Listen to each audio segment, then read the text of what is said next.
Welcome to the Universal Dancer podcast with your host Leslie Zehr, author of The Alchemy of Dance and the Alchemia Remedies. Coming to you live from Cairo, Egypt, the ancient land of Chem. Journey with us to explore sacred dance, the sacred arts, the mystical and the magical. Join a community of like-minded souls seeking to understand the cosmic dance of co-creation through the sacred arts. Come along and expand your mind, ignite your creativity, and explore something new and something old. Welcome to the podcast. For those of you who are joining live, please let us know where you're joining from. And we have a very special guest for you today. I'm excited to have this conversation. I think Jacqui and I have a lot in common, so we'll have a lot to talk about. Maybe we're going to need more than an hour, but we'll keep it to an hour. She'll have to come back if we have more to say. I want to also remind you that there are other episodes. This, I believe, is the 7th episode. So you can see the replays on YouTube. There's a playlist. And also the podcasts are available on all streaming platforms, iTunes, Spotify. So if you missed some of the past episodes, you can catch them there.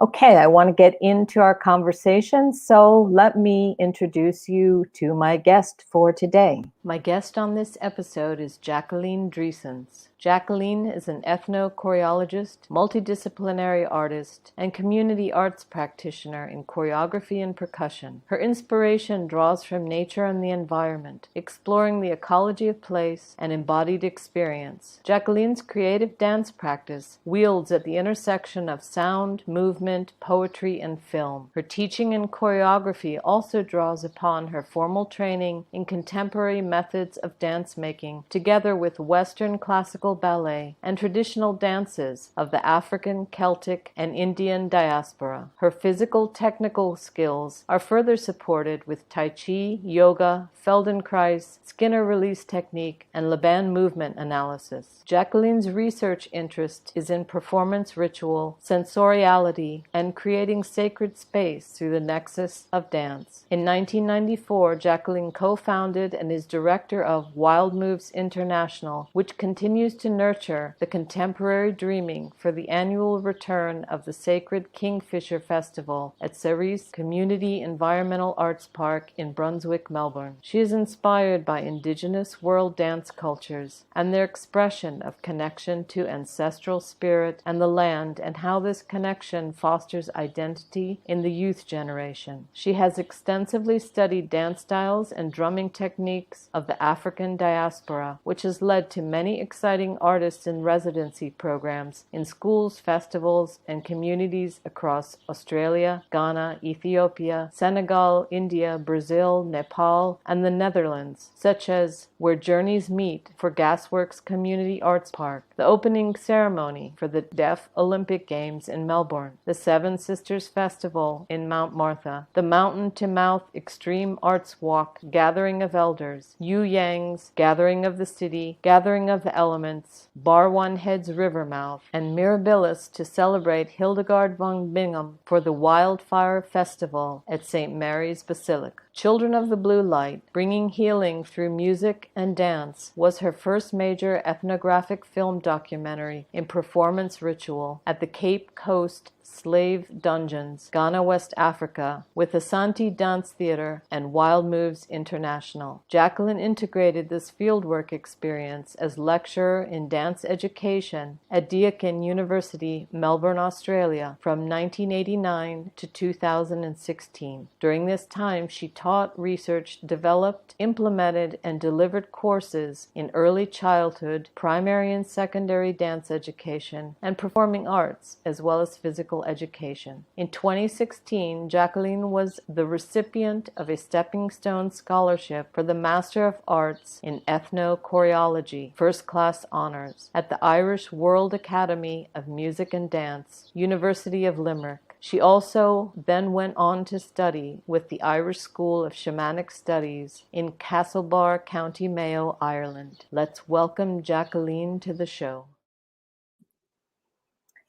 Hi, Jacqui. Welcome to the show. Hi, Leslie. I'm delighted to be here. Thank you. I'm so glad you could join us. You've done a lot of things, and we have a lot to talk about today. So let's. That's one good thing. Yeah, I was going to say that's one good thing about getting older is that you end up having done a lot of things. You have a lot of wisdom to share with everyone. I think so. Okay, so let's begin at the beginning, and maybe you can just sort of tell us a bit about where your dance journey began. How did you start how or where did you start dancing? Well, I think all young children and toddlers love dancing in some shape, way or form. But I remember consciously being aware of it when my mum and dad took me out into the bush, and as you do as a child, you explore everywhere. And I do remember being on this very spongy moss on the rock. And as I was stamping on this rock with my feet and feeling just the beautiful sort of sponginess of the moss, my mum called out, "Jacqui, be very, very careful." And I stopped and listened to her. And I looked at my feet and she said, "That is where the fairies live." And I was so amazed to think, oh my goodness, I'm dancing on top of their house. And at that moment, that was when I realized, okay, there are other creatures and other beings that live in the same area as me. And the next thing that she said to me was, see if you can just step lightly. And so instantly I started to do that. And I realized that I had gone from stamping and pushing my feet into the spongy moss to just suddenly stepping lightly. And that triggered sort of the idea of I can make choices in the way that I can move. And this is where the dance started to take form for me. Yeah, that's my earliest, memory of really tuning into my natural environment and connection to the earth. Yeah. That explains a lot, because all of what you've written, maybe not all of it, a lot of what you've written and these projects is so much about the connection to the earth. And good for your mother. I'm impressed. Go, Mum. She set you on the right path.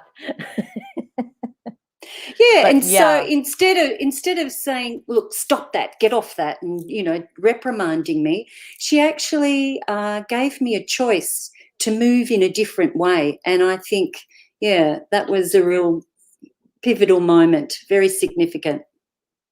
And to feel your feet and to feel your environment. And I think that is one of the things that dance really brings us is that connection.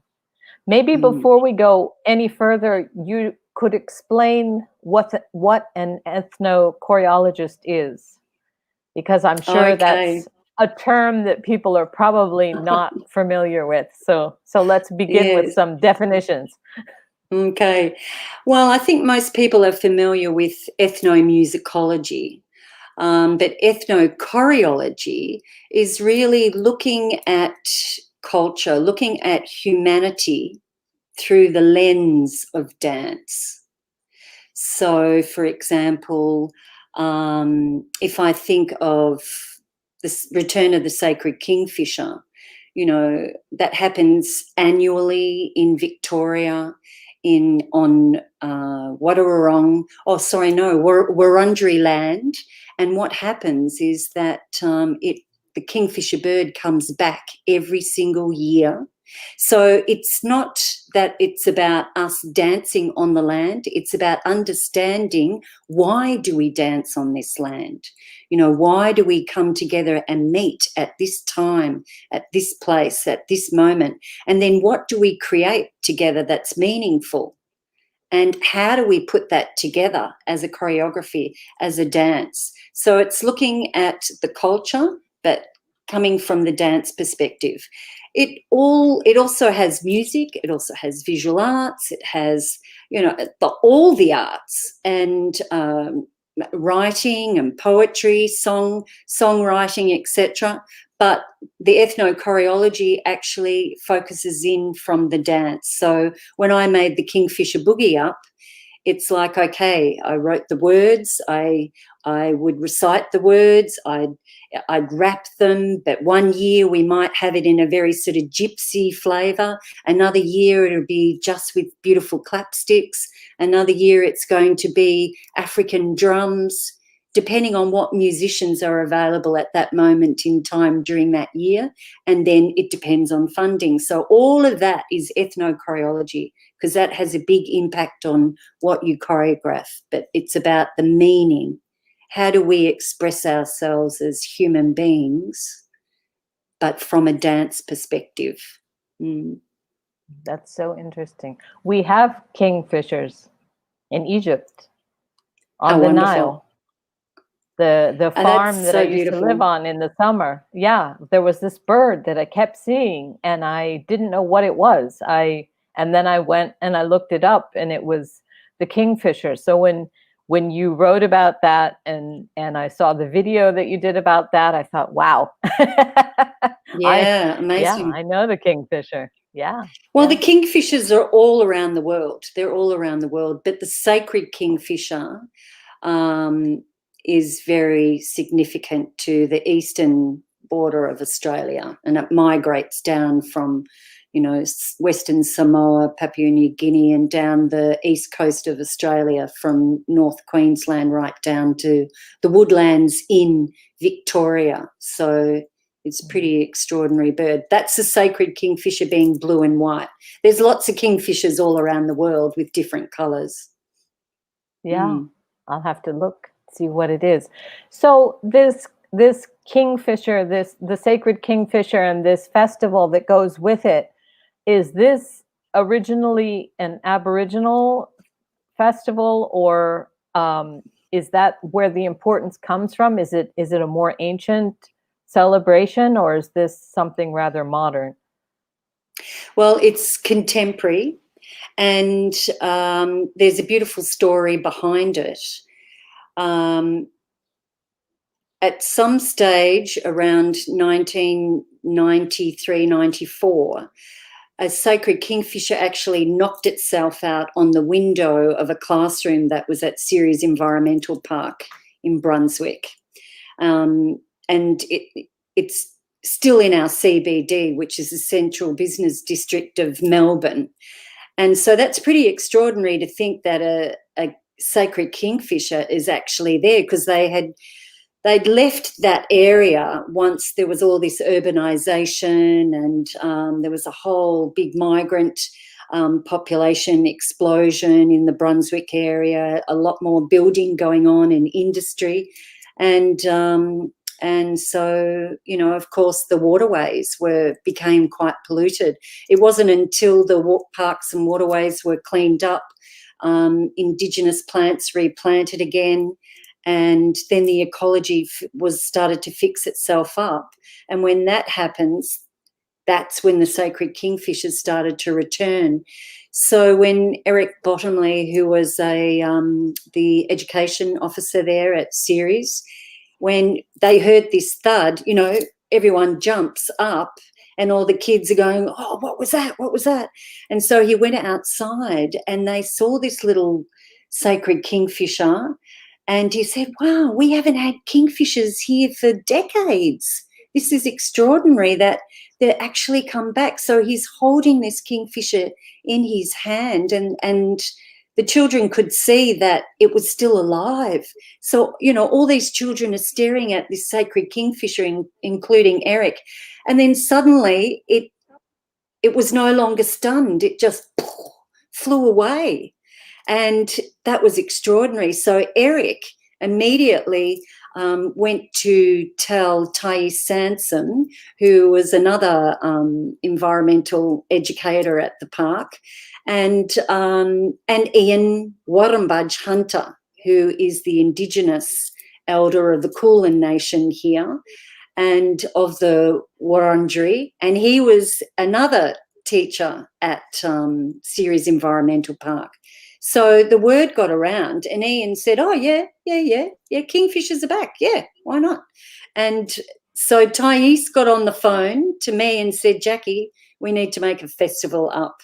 You know, come on, let's get going with Ian, and we've got to get this a celebration through the arts to just share with the rest of the world, if not Melbourne, that if we clean up the environment takes care of itself, and kingfishers have returned." So Ian then began to share his beautiful story that had been passed on to him from his mum, and of the dreaming of the kingfisher. And it was really through Ian Hunter, who he was just so generous in the way that he was able to share that story with us. And so from that, we started to develop a contemporary dreaming about the kingfisher, about how this beautiful land in Brunswick was the kingfisher's stamping ground, where it was always there, living in balance and harmony with the ecology. And then some destructive force came in, and that was urbanisation. And then people wake up after this destruction, there's an awakening, and it's like a realisation of, if we don't look at what we're doing in our lives in connection to where we're living, it's going to die. It's all going to go away. So out of that realisation comes a regeneration, and that's where the plants and trees were, became the growth started to really grow again, and the ecology came back to nearly to its beautiful state, and people are walking along the creek now instead of, not going down there, because that's where all the car bodies are, and washing machines were thrown and the tip was, etc. So that was all cleaned up. So we go through these stages of creation, destruction, realisation, regeneration, and then celebration. So we might have a different theme every year, but essentially there are 5,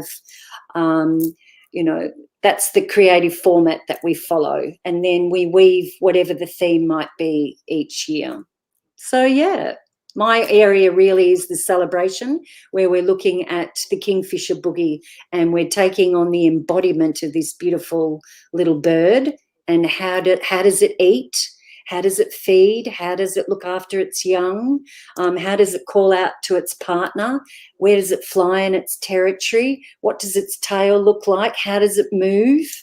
How does it fly?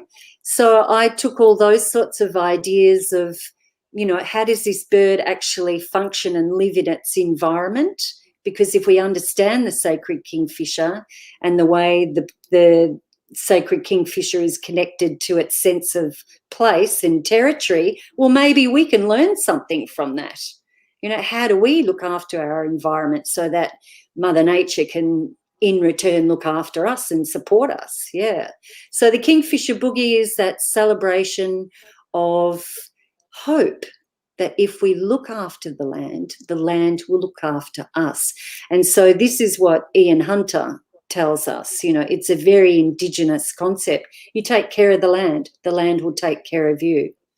Yes. So it's not a traditional Aboriginal festival, no, but we do have a lot of Indigenous input.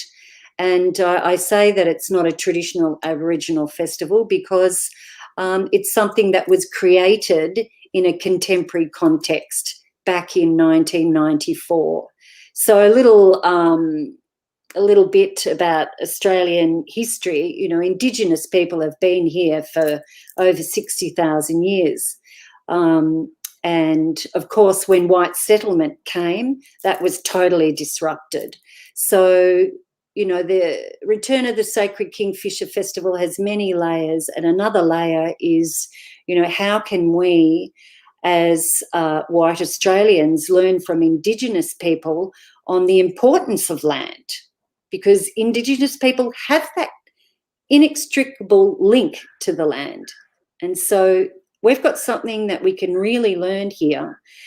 And in the actual festival and the format of creation, destruction, realization, regeneration, celebration, we've got something that we can really celebrate, and that is as long as the bird can come back to the stamping ground every year in the woodlands of Victoria, that means that we are looking after the environment.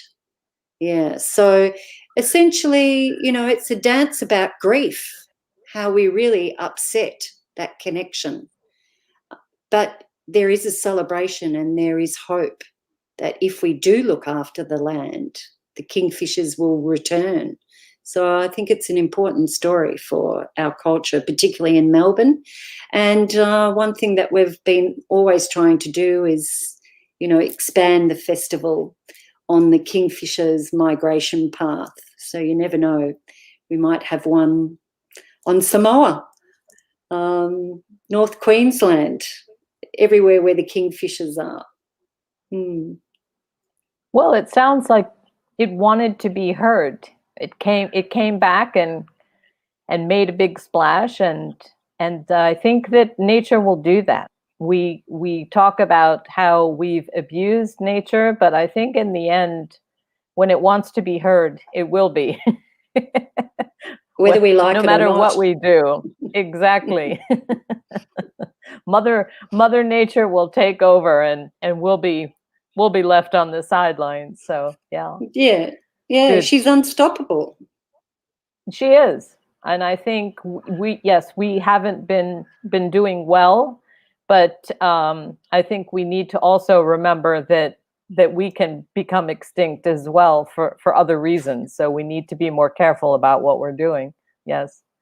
I want to talk a little bit about the importance of dance ritual and ritual performance, because I think this is something, again, Indigenous cultures, the ancients, this was a part of their life, but it's really something that we lost somewhere along the line. And it sounds like that's what you're doing. So let's talk about that a little bit. What do you, I mean, you're obviously doing this, you're creating these festivals, but what in the bigger picture, I think it is important for humanity, but maybe how do the cultures that you've worked with, how do they integrate dance and performance just as an expression of celebration or whatever? What do you think the importance of that is? Because I think it is very important. So how do you see that? Yeah, it's extremely important.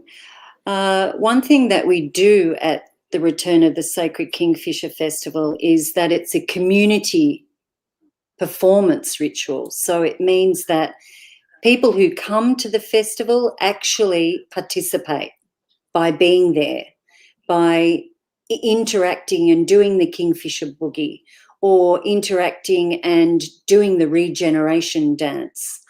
So it's in the act of doing where you start to embody the whole connection that you have to a sense of place. So I find with, particularly with Indigenous people here in Australia, their beautiful connection to a sense of place for me starts with, as a white person looking at their dancing, it's their feet and how their feet connect to the earth and the way that they stamp. So every single clan in Australia has a different way of stamping, and they can be identified by the way that they're stamping. And I know that even also from being in Africa and learning a lot of African dance as well, where the importance of stamping is about connection to the earth as mother. So I also have participated in a lot of healing ceremonies, particularly in Ghana and Senegal. And one thing that I was really so mesmerized about was the use of the feet. Again, about every time the feet are on the earth, it's a step, it's a connection to Mother Earth, it's a celebration of your foot as a human being dancing on her earth. And that connection makes us realize we are part of the one. So it's not about us necessarily dancing in one spot at one moment in time. It's about the connection of our feet to the earth. How do we feed our bodies? How can we dance on the earth with good energy by the way that we feed our bodies, by the way that we rest, by the way that we engage with each other, and celebrate that moment in time? So it's not just about that moment in time, it's how you've come to that time as well. And so performance ritual, I find, is extraordinary with Indigenous people because it's so ancient. They've been doing it. And same with Europeans, you know. Essentially my heritage is Dutch heritage, but also Celtic, Flemish, Viking. You know, my ancestors would have all been island hopping around Western Europe. But what's interesting is that, of course, they had their dances as well. And they had their ceremonies and connection to earth and a sense of place.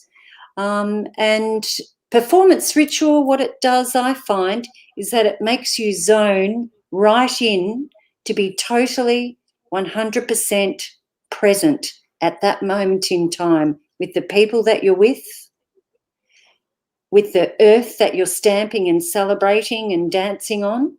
At that moment in time, it helps you to be completely as one, so that you know that you're not the only being in existence, that you work completely as one, not just separate, but as one. And dance was so much a part of our lives. In ancient times, I think dance was the religion, that it was important to celebrate and have joy and to move together. And it created skills of community and how to do other things, perhaps, hunting or whatever. And it's something that we have lost. And over time, I think that celebrate that given, that we are just going to celebrate what's happening. You know, when the kingfisher comes back, when it's the solstice, when it's whatever, that we're just going to celebrate what this is. And probably with dance.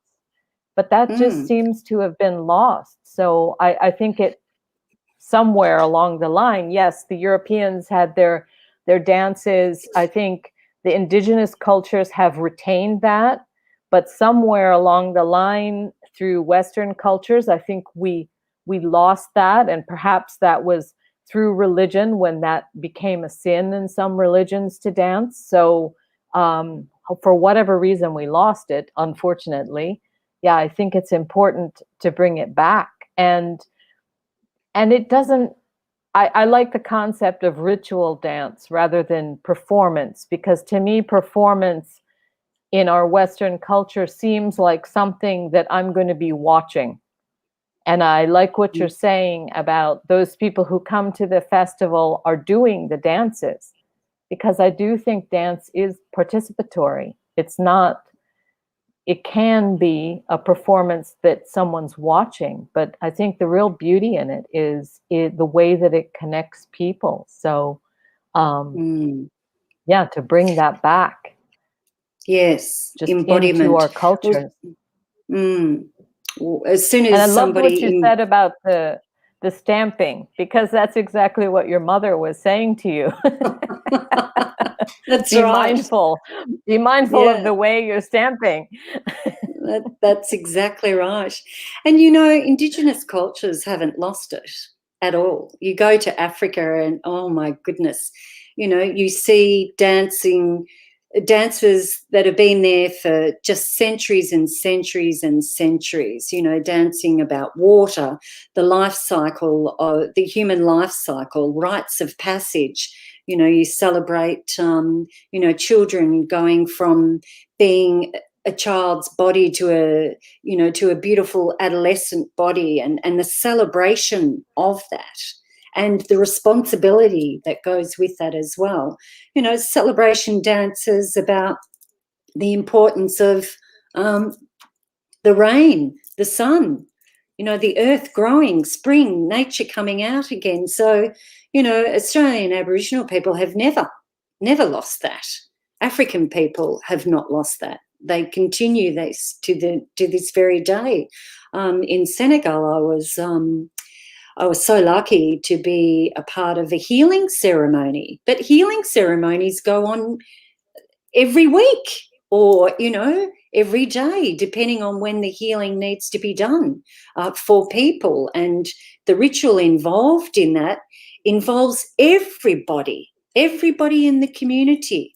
Everyone is there sitting down or standing up, or anybody who needs healing of some sort, they come out and they dance with so much vigor and vibrancy, and the drummers are completely supporting, the dance to keep it going, because if the dancer can keep going with that connection of their feet stamping the earth, the energy changes in their body. And that's when healing can come in and release can happen. So to be a witness to that was extraordinary in Yoff, and with the Mbai family, it was incredible. It was really incredible. So healing, through dance is very important, I think. It's been transformative for me as well, even just in my own personal journey through life. Dance has been just transformative, actually. Part of my whole personal development. But imagine if we had that collectively, like once a week, there was just a dance celebration where you would go and stamp it out. I think we would have more of a sense of community, and there would be a lot of healing, and just in something that simple. But maybe someday. Yeah, well, see, this is the importance of community festivals and community arts, is when you get all the artists together around a particular theme that's very significant about where the place is that you live, well, then you come up with so many ideas for healing that place. For example, the other project that I'm currently involved in is called Mangroves from the Water. And, I'm from Janjuk. I live in Janjuk. Janjuk is Wadawurrung for ironbark tree. So I live in the region of ironbark trees. But just down the road in Barwon Heads, which is still Wadawurrung land, there's all these mangroves. And these mangroves, I've never been in that mangrove forest because I've never gotten on a kayak and gone all through the mangrove forest there. But as a result of this beautiful project, Mangroves from the Water, 12 of us artists, from visual artists to videographers to choreographers, musicians, etc., we've gone out on a kayak and we've gone out into these mangroves, and I've just seen a whole new area of the place where I live. And I knew it existed, but I never experienced it. So to be able to go out into the mangroves as a choreographer and dance and create a film about what is it like to have mangroves live right next to us, and to actually bring them into our lives, like, it's quite extraordinary. They live in this incredible balance between the tide coming in and out. And if that soil, if that waterway is not clear and clean, they die. That's how precarious that whole area is. So our Mangroves from the Forest project, between the 12 of us artists, we're going to be having an exhibition at the Gordon Gallery in Geelong, and that's on World Mangrove Day, which is on the 26th of July. And that's where everybody will be able to see how do different artists approach this project called Mangroves from the Water. So my project is all about exploring the spaces between spaces in the mangrove forest. And this is what can happen at a community level if you allow artists to come in and give expression to a particular idea that needs to be shared with the rest of the community. Because I know in my community, so many people have never experienced the mangrove forest before. It's like people in Brunswick at Ceres Environmental Park. They didn't even know that sacred kingfishers were there. And they've been living there for 15 years. And then suddenly they turn up to a festival and they'd be overwhelmed with, I didn't even know this went on. I didn't even know we had kingfishers. It's like down here on the surf coast in Jan Juc. I didn't know there were mangroves out there. I mean, I sort of saw them over the Barwon Heads River when you go over the bridge, but I've never been there. So this is what happens if you allow artists to go out into the community and make a statement about how important the place is where they're living. It helps people to have meaning and connection to where they live, who want to start to think, okay, I've really got to look after the area where I live. So you get rid of the rubbish, you don't drop rubbish, no vandalism, don't chop these trees down all the time. People start to realise that they don't live just on their own, they live together as one. That's how we have to start thinking. We live together as one, including Mother Earth. She's our mother. But art is a way to communicate. And I think it's a very feminine way to communicate. We're so used to the written word or the spoken word, and which is very kind of direct and possibly, could feel like you're being told or you're being lectured to.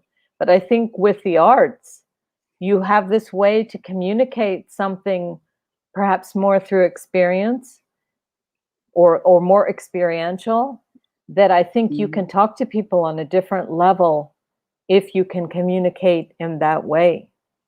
And perhaps you can touch them with an experience, maybe, if you're an artist and open something up to them, like the mangroves or the kingfisher. Yeah, embodied experience is what I really love doing, because I've embodied the experience of being in the mangrove forest, I then can find a way as a choreographer to share that experience with my community so that they can start to see, wow, I can start to really have more of a connection to where I live. So the way I started to look at embodied experience with the mangroves was that it's been 2 years in the making because we've had COVID, of course. So this is the process that I did. I would go out in a kayak with other artists. We'd go out onto the Barwon River. We'd go out to the mangrove forest. That in itself is a big thing because, I don't travel on kayaks every day, so that's another physical experience. So we'd go out with Zaida. She's from Syria, and she's done a lot of painting in the UAE, United Emirates, and there's a lot of mangroves there, and she has this exhibition that goes around the world looking at mangroves. So here in Geelong, we would go out with her initially into a certain area of the mangroves. And then from that experience, we would talk with each other about what we're seeing, what we're hearing, what we're sensing and feeling, and then talk about, well, how could we approach it from our own arts perspective? So then I would go out, on my own or with my filmmaker. His name is Enrico Santucci. He's from Italy, and he lives here in Geelong. And so we would go out together and he would film me improvising in the mangrove environment. So I would be exploring, how is this mangrove growing? where is the space in which it's growing? How and why does it grow in that way?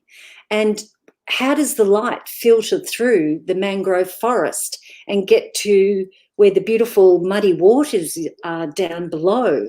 And what is the connection of the space from the roots in the mangroves through that mud? And then how does it search for the light? What spaces does it go into to reach to the light? And so that became my project, looking at the spaces between the spaces, and that is a sacred space, because that is where the mangrove grows. So I wanted to honour that space between the spaces, because to me that was my personal deepest connection to Mother Nature.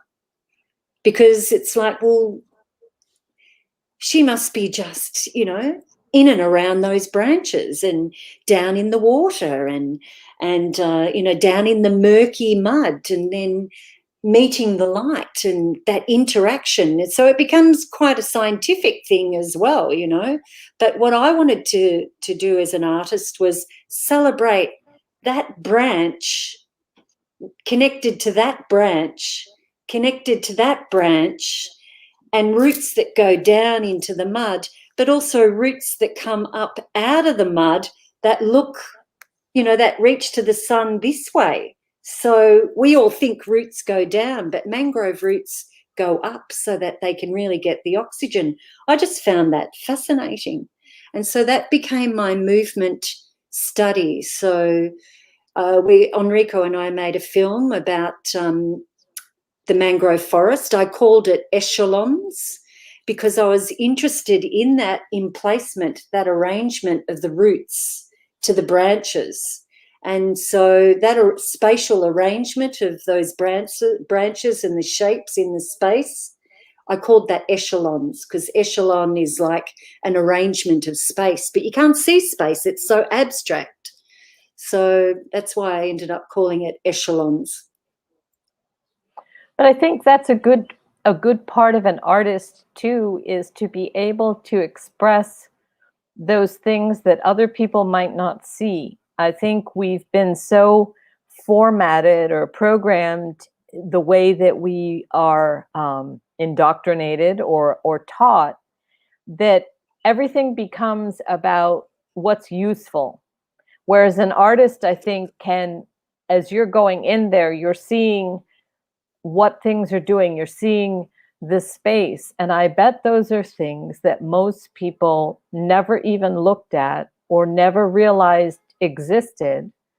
But if you can bring that to someone's attention, maybe other people are just not as creative or using their creativity. I think they are just as creative, but they're probably not using their creativity where artists do. Artists are used to tapping into that part of themselves. So to be able to show people things from new eyes, whether you're, a dancer or you're creating music or you're painting something, I think that's what the artist can do is show us a new perspective of nature. And I think that's really important because people are too formatted, for lack of a better word, just in their thinking.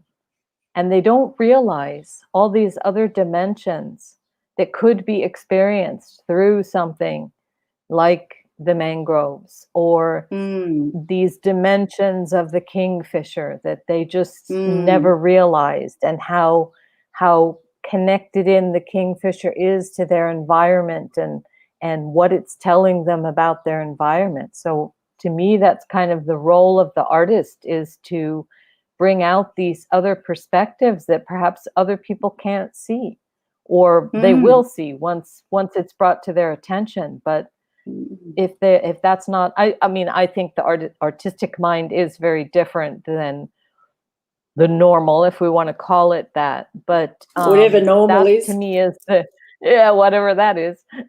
The formatted one is what I'm talking about. Normality, the way we've been taught to think. So I think that's the beauty of any creative person or any artist, is to show us these levels of existence and to bring that out. So yes, to work on environmental issues or social issues or whatever it is, when you use an artistic format, I think you can bring out those deeper or different levels of things, different perspectives, and let I people think so. experience that. I think so. And also working with different artists. I find that so inspirational too, because, I think in space. So, shapes moving in space. Space is the medium that I work with the body. So if I work with a musician, it's extraordinary because, for example, Jacqueline Dreessens, Owusu, he's doing the balafon music for the Échelons film and live performance. And, for me, I'm using my hands like this, for example, and that's because I'm thinking of a big rainfall that's come down. And then with that big rainfall, I'm kayaking along the river and I come across a channel, and these roots of the mangroves all of a sudden are dancing in front of me because the water's trickling through these roots, and all the roots that are going to the sky are suddenly just alive and vibrating because the water level's so high. Now, for me, I can use my dynamic quality of vibrating, etc., but a musician will create sound, a soundscape in such a different way. So what I've found Emmanuel doing is that on a balafon, which is a traditional Ghanaian instrument, a little bit like a xylophone, where it's got notes or different sounds that come from slats of beautiful wood. And so when he plays that, it has this extraordinary sound, and suddenly it's sounding like the mangrove, but it's not a direct interpretation of the mangrove itself. It's Emmanuel's artistic interpretation of that, which then inspires me. And it's the same with Enrico, who's doing the editing of my film. The way he has shot me in the tree from a particular angle, even though I could say, look, I want you to really follow the movement of my hand or my foot or my shoulder or whatever, but still it's him and his camera where he chooses to look here or there or down there, because I'm in the moment of authentic movement. I've got to really be focused in on what I'm doing. So what's great about Enrico is that he's able to make choices about where he wants to focus in on the camera, on my body in relationship to the mangrove tree or the water. And what I love about that is that when I see what he's filmed, it's like, oh, wow, so that's how I am in the mangrove tree. And that's what he's chosen to look at, whereas I can't see myself kinesthetically. I can sense and feel where I am in the space, in the tree or in the water or in the mud or in the boat. Kinesthetically, I understand where I am, but I can't see myself, whereas the camera allows you to actually see yourself moving. And then from that can be edited in the way that Enrico and I decide upon. And that collaboration between the soundscape, live music, live dancing, and then the film at the same time being shown in a space, in a gallery like Gordon Gallery, where people are gathering to watch this, and they're all watching this all at the same time, then that's where the sharing takes place in culture. And that's a shared experience that's meaningful, because we all live in this Geelong region where I'm from, in the Surf Coast in Geelong. And if we all love the area where we live. So again, it's another way of helping us to connect to a sense of place. And of course, the Wadawurrung people have been doing that for over 60,000 years here.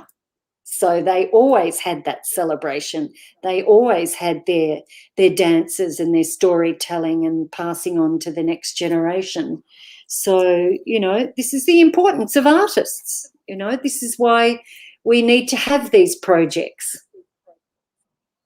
And it's those different levels of experience, I think, which, like speaking different languages, where one person can bring in the movement and someone else can bring in the visual and create this more than three-dimensional, multi-dimensional experience of something that can speak to us on all these different levels. Absolutely. That's beautiful. And, this is where dance educators or arts educators in schools, where schools, it's just wonderful if you've got a art specialist. But even if, you've got a primary arts education group of teachers who love the arts and, of course, love working with children. And so if you bring the concept of the kingfisher to a school who lives close by to the Merry Creek in Brunswick, and the children are often down the creek all the time, coming down for a walk after school or whatever, and they have seen the kingfisher bird, so the art teacher will create beautiful artworks with the children, whether it be puppets or whatever their medium's going to be, watercolours, or it might be clay, or whatever the medium for the visual arts. Then the media teacher is making a film about that relationship. Dancers, they're going to be learning the Kingfisher Boogie, or they create their own regeneration dance, or they might create their own dance about recycling and the importance of that. So, or keeping the creek clean, and they're going to do a dance about collecting rubbish. So all the arts are used, and, the English teacher is going to get them to write things about it, journal it, everything like that. So all the arts are used in this integrated way, and if every school could have that experience, that would be wonderful, wouldn't it? It would, but I think we can do that in our homes too. As a For family, sure. or as the mother, you can get your children to engage in certain things. I think it doesn't always have to be some institution that's bringing this together, or to have community centers, as you were saying, where people Yes. could gather and do these creative things together. Yeah, that's right. Let's talk about Ghana a little bit. How did you go there? Did you live there? What is your connection or experience of Ghana from the beginning? I know where you went in the end, but yeah. Yeah. Well, back in 1988, oh my goodness me, back in 1988, I really wanted to, actually, I was a secondary school teacher in that lifetime, and I had created the dance curriculum at a secondary girls' school called Our Lady of Mercy College in Heidelberg in Melbourne. And it was actually the students, who encouraged me indirectly to find out more about different types of dances from around the world, because the school was quite multicultural, and a lot of the children would come to school, or the girls, young women, would come to school and share their dances that they knew from their own family background, Europe or Africa, Asia, etc. So there was a time where those young women would be sharing their different types of folkloric dance styles, and I could see how powerful that was. And during that time, Michael Jackson was really big. Everyone wanted to do, Michael Jackson movements, and Madonna. And so, I found myself, and, funk music, hip hop was coming out and about and was starting to become mainstream then. So I really found myself finding ways to try to explain to the young women that I was teaching that, it's not just about thrusting your pelvis, all of that sort of thing. And I started to really look at well, why do we like moving our pelvis? And why do, you know, young women like moving their pelvis? Just young people love that rock music, and what is that all about? So I really got into, how did funk music start?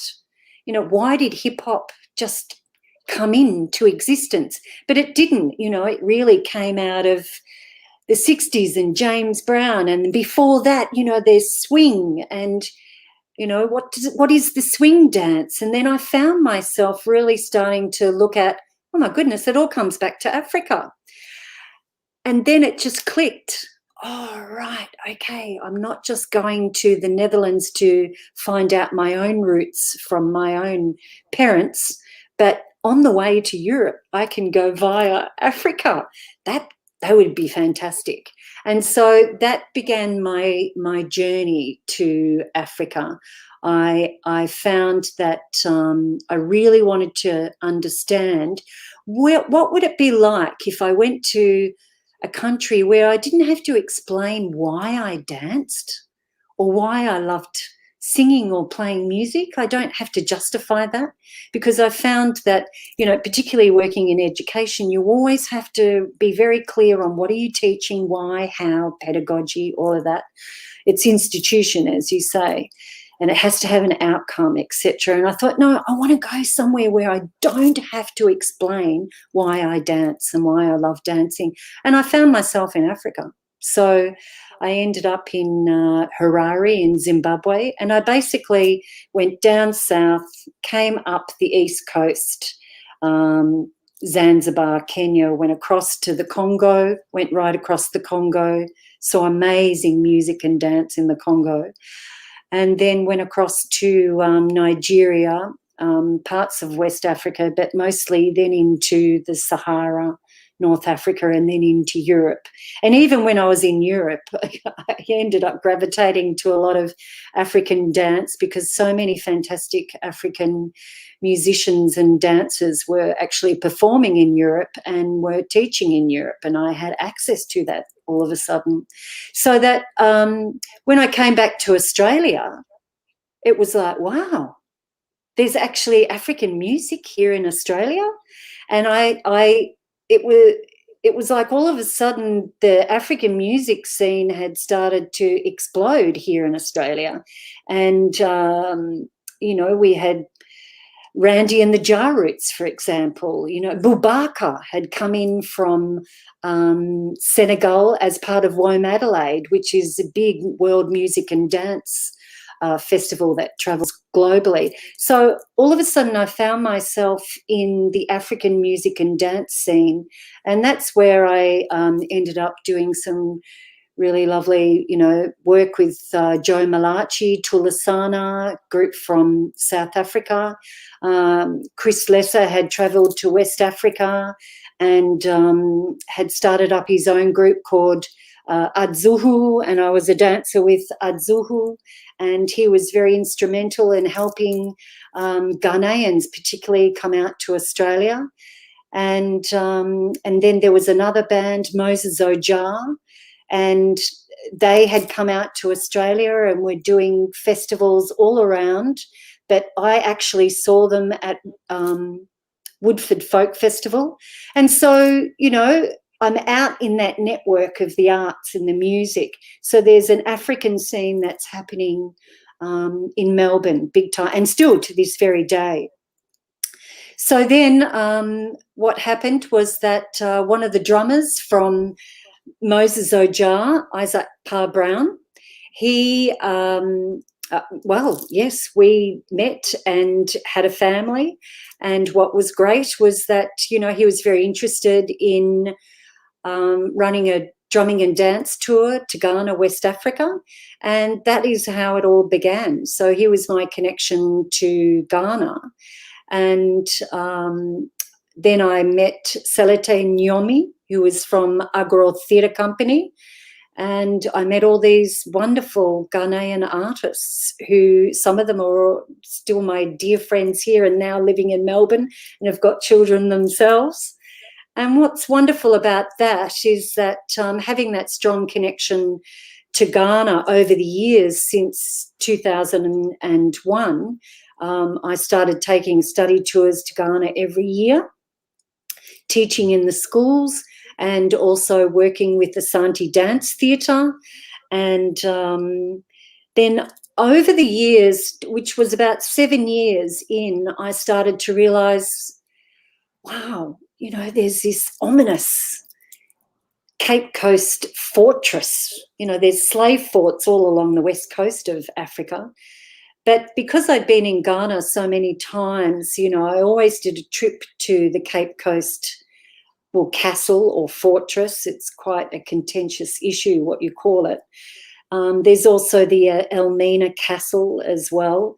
But, you know, these are all, they're slave dungeons, you know. It's pretty hideous as a human being to go there. And it's like, my God, did we do this to each other? You know, what is this in our humanity? So it had a profound effect on me. And also, you know, my son Emmanuel, he did not travel with me to Ghana that year, but a very big, significant incident happened in the Cape Coast castle where a lot of African Americans were in the little tour guide that I was doing. And, you know, I really sensed and felt their anguish and their sense of, just their anger. And it was something where I thought, oh, gosh, you know, I really want to do something. I felt a very big compulsion to share with my culture here in Australia and the rest of the world, because I have shown my film Children of the Blue Light all around, you know, different parts of the world. But basically this film that I made was a performance ritual where I had Asante Dance Theatre, drummers and dancers, and then I had Wild Moves International drummers and dancers, and I painted everybody blue so that you couldn't really tell who was black, who was white, but the blue is very significant also of healing. So I felt a very big push and compulsion to go into every space that I possibly could, and with the music and dance that we choreographed and composed together with Wild Moves and with the Asante Dance Theatre, and Agro Theatre Company they were doing the production and the filming. And we were actually in a slave dungeon. So whether it's the male slave dungeon or the female slave dungeon, but through our bodies, through the music and through the dance and the choreography, we could give a different perspective to the tourists who were coming into the Cape Coast Castle, so that as the tour guide, the Ghanaian tour guide, was telling the story of the transatlantic slave trade and what happened in this slave dungeon, we weren't so much reenacting his narrative, we were just being present and showing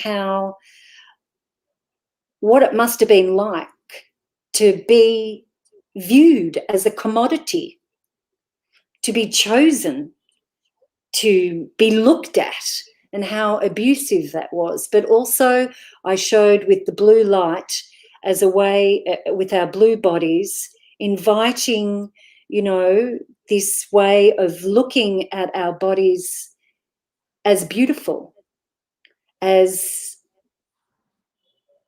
amazing beings that can bring about healing through music and dance. Doesn't matter if that's in the past, in the present, but we did this to bring the past to the present, so that in hope of a future that we never ever have this in our culture ever again. And this is what I loved about Ghanaian people, particularly in the way that the Cape Coast Castle is curated. You know, it's a real celebration of resistance, you know, like this will not happen again. And let's just celebrate this grief. Let's celebrate our capacity for resistance. And it's same with the kingfisher, you know, this is a dance of grief, but let's celebrate the fact that we have this capacity to live in hope and do something about it. So that's why I felt so compelled to do Children of the Blue Light, is to use music and dance in a contemporary way, but with honouring the tradition of the dance, the Ghanaian traditional dances, and also the celebration of the rock, because the rock and the land where the fortress is built on, you know, is this incredible rock. So it's about honouring and connecting ourselves to that rock, to that natural monument that's there, and creating a sacred space so that the audience could go on a journey and see the importance of how important it is for us as individuals to ensure that our next generation dispels racism, that there's actually no need for it, that we can all operate as one. We're all human beings. We all have a human body, you know, where our body is capable of healing itself, you know, and if we use the arts in a way where we can share this in a very non-threatening way, you know, you can, I found that the tourists in the end, what they did was they were invited to join in the celebration dance at the end. And so in the film, that's what you see. You know, the banker comes down in his lunch break and joins in. There's a mother with a baby on her back. She joins in. You know, there's a guy from Barbados, a Rasta man with the long dreadlocks. He just jumps in. There's a German tourist who said, oh, this is amazing. I've never seen anything like this before. She jumps in, and people are feeling elated that we're all dancing together as one. And so when we have this shared experience, you know, you can move mountains. When we have this shared experience of sacred space and honouring traditional culture and the land, you can put a stop to, not a stop, but you can at least alert people to the importance of reconciliation and celebrating life. And what was the response from the dancers? Did they feel healing? Did they feel that the energy of the place had shifted, or any? Well, you know, it's very interesting. This film was edited into 60 minutes, but as you can see, they're dancing on the forecourt there. So this whole performance ritual actually went for 3 hours. So when you ask, you know, how did the dancers go? They didn't have a drink at all the whole time, and that's how strong they are mentally, you know, just their sheer tenacity and their belief in wanting to share this with everybody who was at the Cape Coast Castle at that moment in time. And this film is, you know, it was made in 2007, and we're already in 2021. So did it change their thinking? Yes, they started to realise, wow, we're really proud of our culture, and, you know, this is something that they can see as powerful within their own bodies, that they can share this message again of hope. And it did change their thinking on lots of different levels. They started to realise that, oh, we don't have to do traditional dance. We can do traditional dances, but we can actually make up our own dances. And so they started to have an interest in contemporary dance making methods, and started to create their own dances about who they are as a Ghanaian living in their place. Of course, with respect to their own traditional culture, but they started to realise they can make up their own dances about themselves.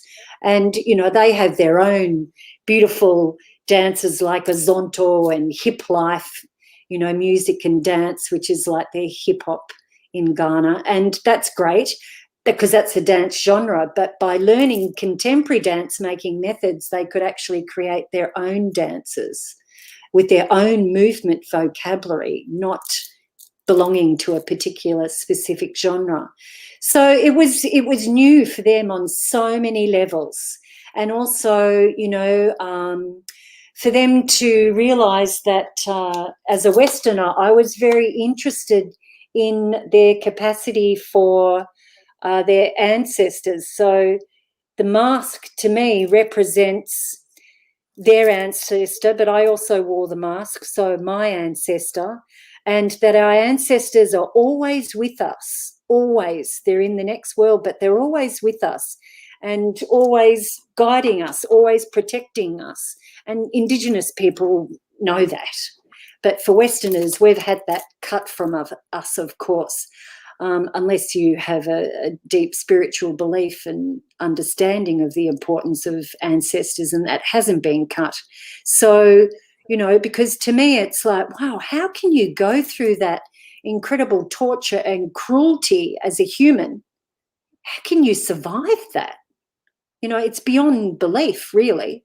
And yet in that survival, you know, we all know the Olympic Games would never be as fantastic as what the Olympic Games are unless, you know, the African American participates, or the African participates. The whole world participates, because we all have this capacity to share our gifts with the rest of the world. And so I just love the fact that music and dance crosses all those borders. That's why I called it the blue light, because the blue light is like a bit of the darkness, a bit of the light, but it's the dark, it's the shadow.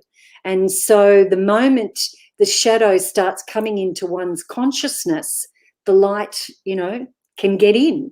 And so you had this beautiful new ideas exploding, you know, even from that hideous time in history of the transatlantic slave trade. You know, America wouldn't be as amazing as what it would be if it wasn't for African people there, you know. So it's quite extraordinary how dance and music can really help with the healing of the planet. Not just dance and music, the arts. And I think that's what transformation is all about, is to take that darkness or those difficult things that happened and find the power in them, or find the power from them. People did survive.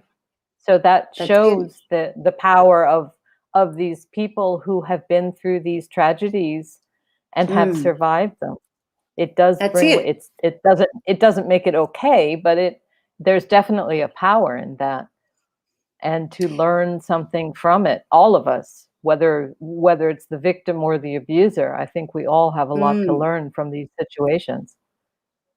Absolutely. And, you know, I just recall the female slave dungeon in the Cape Coast Castle, and the way that in that female slave dungeon, you know, there's 350 women all in this one area, and they've only got one bucket, you know, and women are menstruating, of course. So how do you share that bucket? You know, how do you survive as a woman in that space at that time with that humidity? And so the improvisations of what I got my female dancers to do was, you know, where does the pain sit in your own body? We've all experienced pain. We've all experienced trauma on some level. You know, let's find a way how we can release that pain, that trauma, and release it into the bucket. And, you know, for women, they understand that pain every month, because you really have to tune into your body and you really have to release when you menstruate. So it's quite a sacred moment. So what we were able to do in the female slave dungeon is be able to release all that pain and sorrow, trauma that we may have had in our lives into that communal bucket. And what we also loved as the female dancers, that all the men were on the outside, but on the inside of the female slave dungeon. So the men are on the inside of the female slave dungeon, and the audience are looking at the female dancers who are releasing their grief and pain and suffering in their own authentic dance movement vocabulary into this bucket. And the men are on the outside with their masks over their face, representing their ancestors. And what they do is that they, as their ancestors and as men, the women are encouraged to release their pain and suffering and trauma, and the men take it away and they give it to the blue light. And that was very powerful for the dancers as well, because as a woman, to be able to give that to a man and then that man releases it to the blue light was quite liberating for a lot of the women. And likewise, when we were in the male slave dungeon, it was the women who were on the inside of the male slave dungeon and the men actually reenacting and dancing. And we are coming in and moving in and around their bodies as if to say, you know, stay centered, stay grounded, you know, be in your body. And we are here to help to protect you. So, you know, we wore our masks over our face because, you know, we're not being human at that stage. We're being an abstraction of our ancestors in the spirit world. And so for the women, that was quite, and the men, it was quite a profound moment where the men could then release their pain and suffering and trauma that they personally had. There was no verbal exchange here. It was all through dance, that they then would be able to release it to the women who released it to the blue light. And then what was beautiful was that we all came out of that male slave dungeon or the female slave dungeon, wherever we were coming out of, and we came into the forecourt of the Cape Coast Castle. And this is the forecourt here, you know, so these stones, these cobblestones are so hot on your feet because of the hot African sun. But what was beautiful is that when we came out there, we honoured the ancestors. So all the people who had gone through that Cape Coast slave dungeon, you know, to pay our respects, but also for the people who had left the motherland of Africa, you know, to pay our respects to them, but also pay respects to our own ancestors as well for giving us our bodies that we are now in this present day moment, and honouring our lineage. So, you know, for me to do this was quite extraordinary, simply because I'm there as the director, you know, directing all the movements. So I actually have to perform in it. But also I have Dutch heritage, and of course, you know, the Dutch, like the French and the British and the Danes and the Spanish, you know, they all fought over that land to have ownership over that. So, you know, I've got ancestry that's probably linked to that. I don't know. That's lost to history. But the fact that I am Dutch, and the fact that my child is, or my son, is also in my Children of the Blue Light film and performing in the ritual as well. And, you know, he's got beautiful Ghanaian culture as well as Dutch heritage, but he's an Aussie boy. He's an Australian boy. Well, he's a man now.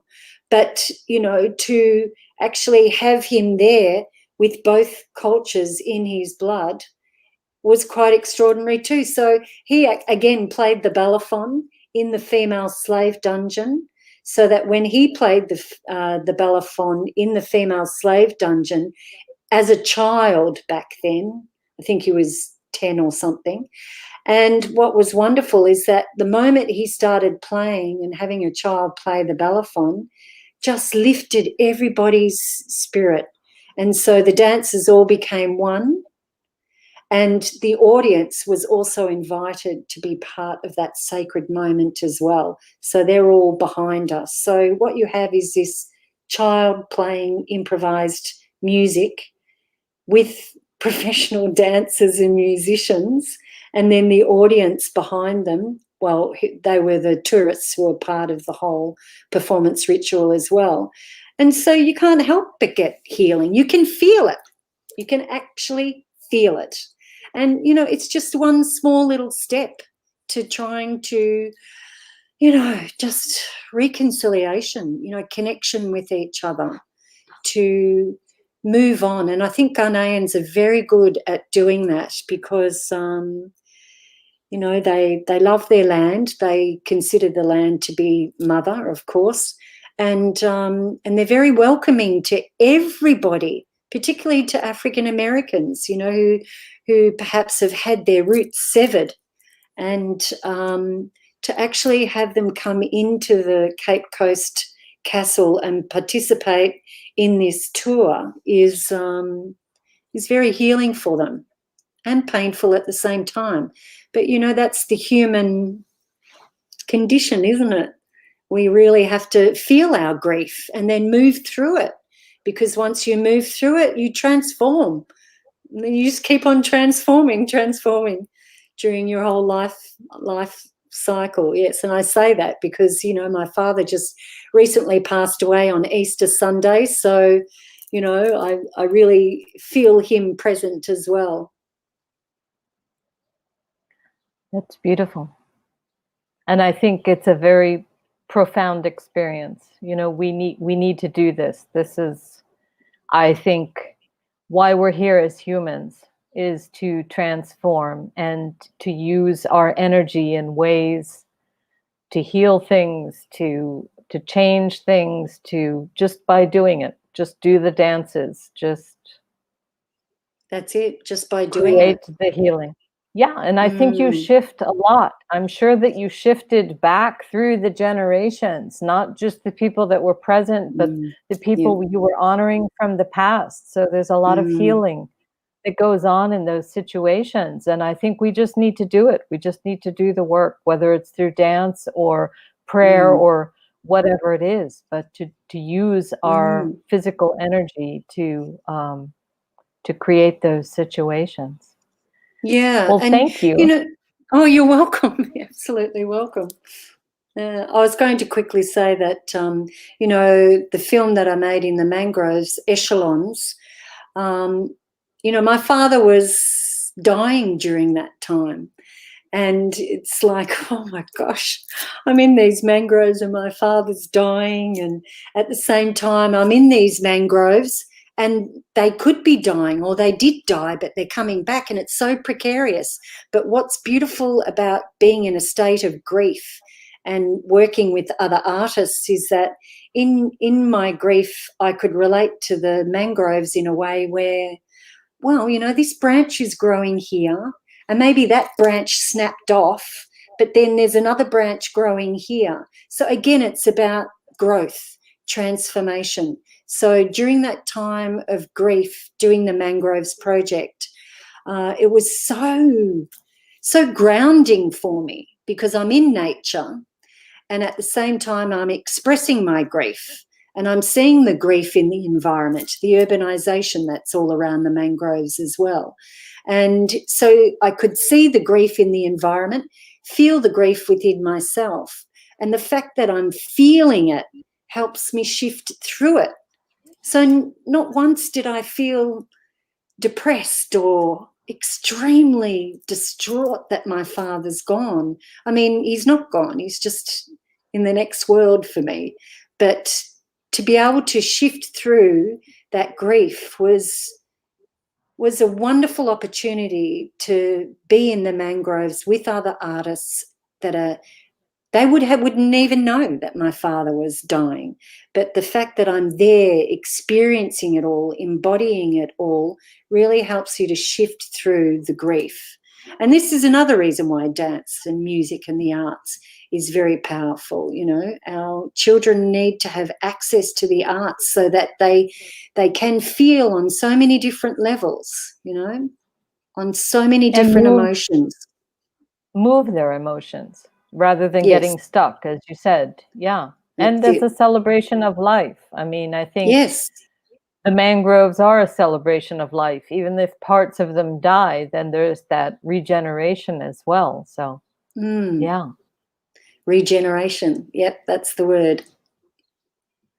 Well, thank you. I think we could go on for hours and hours. There's so many things I didn't get to talk to you about, but I think we should wrap it up for now. Maybe we'll have another conversation at some other time. So let us tell us if there's any events you have that are coming up. Is there anything on the horizon? Sure, there's always things that are coming up. Well, every Friday morning I have Wild Moves dance on Zoom. So, you know, you can certainly come and be part of that Afro styling, jazz fusion that I have on Zoom every Friday morning. So you could contact me on Wild Moves International on Facebook. And you could also contact me on Wild Moves International on Instagram. And then the other class that I have is Gerber dance, which is womb dance. It's all celebrating all those beautiful mother creatics, goddesses in India, and how they created our world and also Mother Earth. So Gerber dance is a celebration of life again, and we do that once a month on a Wednesday night. And then, of course, I've got the mangroves from the Water Project at the Gordon Gallery in Geelong. That's on the 26th of July, and I'll be showing my film that I did with Enrico, and Emmanuel will also be playing live music, soundscape of the Balaphon, and I'll be performing my dance live as well. And our performance will be called Échelons. Then there's the Kingfisher, Return of the Sacred Kingfisher Festival. That will be on Sunday, the 21st of November. And they're the main ones at the moment. Excellent. So again, if you want to contact Jacqui, she's on Facebook as Wild Moves International, one word. You can find her on Instagram at Wild Moves International. That's again one word. And you also have a YouTube channel that's under your name, Jacqueline Dreessens. So yes, you have many, and I will put links to all of this in the show notes. So you'll be able to contact Jacqui. All right. Well, thank you. Thank you for being here and sharing all your wisdom and your beautiful experiences and healing and everything. As I said, there's so many more things we could talk about, but we'll leave the audience with this for now. So thank you. Thank you for being here, Jacqui. Thank you so much, Leslie. It's been really delightful to talk with you, and you do so much work to organise this. So thank you again. You're welcome. Thank you. All right. So that was a wonderful experience. That was a wonderful experience for me. I hope I hope you all enjoyed it as much as I did. And I just want to tell you a little bit about next month. I'm going to be speaking with Melissa Michaels. She's the founder of Golden Bridge and Golden Girls International, and that will be on the 18th of July. So I hope you will join us for that. And also, if you're here on YouTube, please subscribe and like the video. That helps other people find it as well. And if you subscribe, then you'll be notified when new videos come up. And if you are listening to this as a podcast, please like and share. Again, more people will hear it if you follow the podcast. So I think that's all for now. And I hope that you will join next month for the next podcast. All right. Bye-bye for now.